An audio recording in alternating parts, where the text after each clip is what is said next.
Rail राज्य मंत्री सुरेश अंगड़ी की कोरोना की वजह से मौत हो गई। सुरेश अंगड़ी 11 सितंबर को कोरोना पॉजिटिव पाए गए थे, जिसके बाद से ही उनका दिल्ली एम्स में इलाज चल रहा था। कैबिनेट मंत्री के निधन पर प्रधानमंत्री नरेंद्र मोदी, राष्ट्रपति रामनाथ कोविंद, गृह मंत्री अमित शाह, रक्षा मंत्री राजनाथ सिंह, रेल मंत्री पीयूष गोयल ने दुख जताया है। सुरेश अंगड़ी कोरोना की वजह से जान गंवाने वाले कर्नाटक के दूसरे सांसद हैं। इससे पहले सांसद अशोक गस्ती भी कोरोना की वजह से उनकी मृत्यु हुई थी।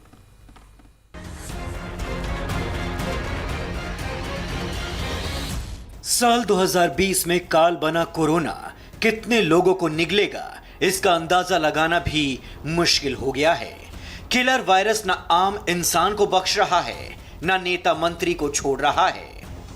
बुधवार को किलर कोरोना ने केंद्र सरकार में रेल राज्य मंत्री सुरेश अंगड़ी की जान ले ली। रेल राज्य मंत्री सुरेश अंगड़ी 11 सितंबर को कोरोना पॉजिटिव हुए थे। सुरेश अंगड़ी का दिल्ली के एम्स में इलाज चल रहा था। बुधवार रात सुरेश अंगड़ी ने एम्स में अंतिम सांस ली।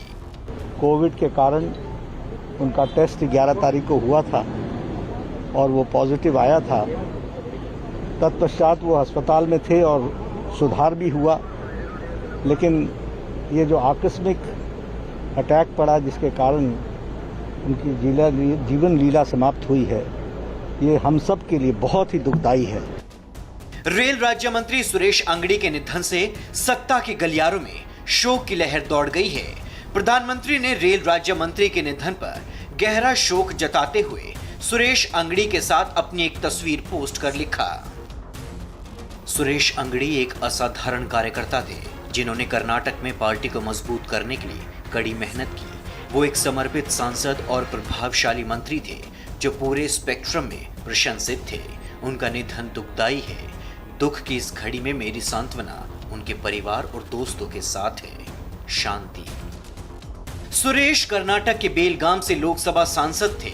राष्ट्रपति रामनाथ कोविंद ने कैबिनेट मिनिस्टर के निधन पर दुख जताते हुए लिखा, केंद्रीय मंत्री और वरिष्ठ सांसद श्री सुरेश अंगड़ी के असामयिक निधन के समाचार से स्तब्ध हूं। मेरी शोक संवेदना उनके शोकगुल परिवार, सहकर्मियों और असंख्य सहयोगियों के साथ है। गृह मंत्री अमित शाह ने भी कैबिनेट मिनिस्टर के निधन पर दुख जताते हुए ट्वीट किया। अमित शाह ने ट्वीट कर लिखा, रेल राज्य मंत्री और कर्नाटक के वरिष्ठ बीजेपी नेता सुरेश अंगड़ी के निधन के बारे में जानकर गहरी पीड़ा हुई। मेरी गहरी संवेदना उनके परिवार के साथ है। शांति, शांति, शांति। रेल मंत्री पीयूष गोयल को अपने साथी के अचानक चले जाने से गहरा धक्का लगा है।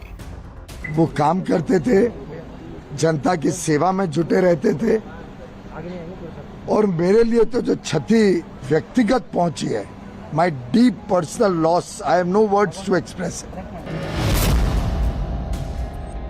कोरोना से संक्रमित दिल्ली के डिप्टी सीएम मनीष सिसोदिया को भी एलएनजेपी अस्पताल में भर्ती कराया गया है।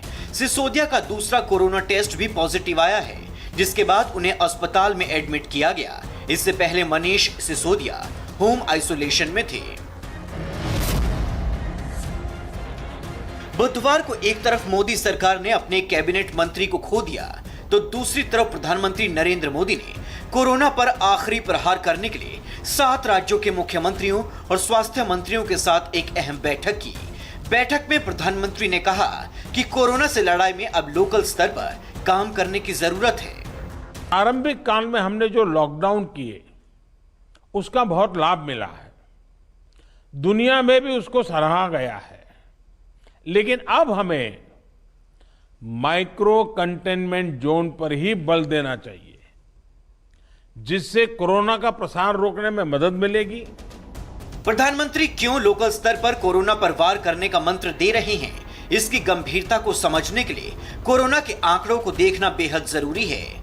covid19india.org के मुताबिक देश में कोरोना के 57,27,750 केस हैं। बुधवार को कोरोना के 84,269 नए केस आए। देश में कोरोना अब तक 91,163 लोगों की जान ले चुका है। बुधवार को ही कोरोना ने 1,113 लोगों की जान ले ली। कोरोना हर रोज हजारों लोगों की जान ले रहा है। कैसे बचा जाए, ये एक बड़ा सवाल जरूर है। लेकिन इस सवाल का जवाब भी आपके ही पास है। मास्क लगाइए और सोशल डिस्टेंसिंग का पालन करिए।